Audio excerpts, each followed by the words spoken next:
One thing that I find important to understand is how the three surfaces react to light.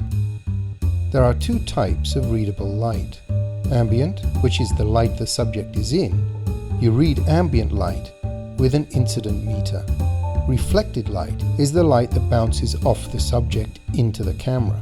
This can be read by an in-camera matrix meter or a spot meter or a waveform monitor. There are three different types of surface. They are reflective, transparent, and neutral. Neutral is represented here by a face, but it's anything that is not reflective or transparent, like a chair or a brick wall or a tree.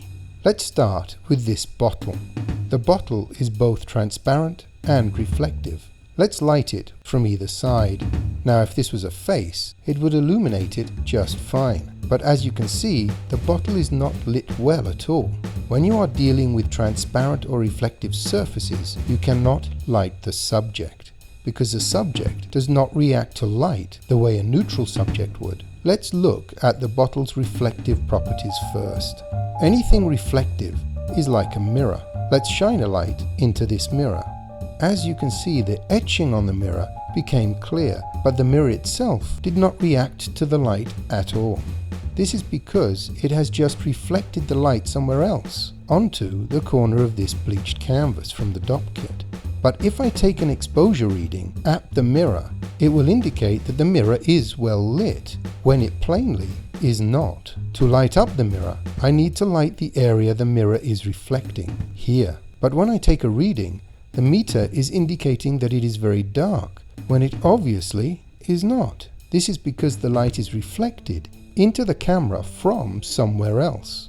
We can apply this technique to the bottle to bring out the character lines using reflected light. But more than being reflective, the bottle is transparent. Lighting it with ambient light will not work either. To bring out transparent subjects, you need to light what is seen through the subject. In this case, the back wall. This is now lit with reflected light, as there is no ambient light on the subject at all. So reading with an incident meter is useless. These are the three basic lighting techniques for the three different surfaces. Neutral subjects can be lit well with ambient light. Reflective subjects can be lit well with reflected light, and transparent subjects can be lit best with reflected light from behind the subject. Many subjects are comprised of different types of surfaces, like the bottle, and can best be lit with a combination of lighting techniques. Product shots often require all three techniques, and faces occasionally require two: ambient light for the skin and reflected light for the eyes. If you stick to these three techniques when planning your lighting for your subjects, there will be no surface you won't be able to light effectively and beautifully. I hope this simple explanation is useful to you.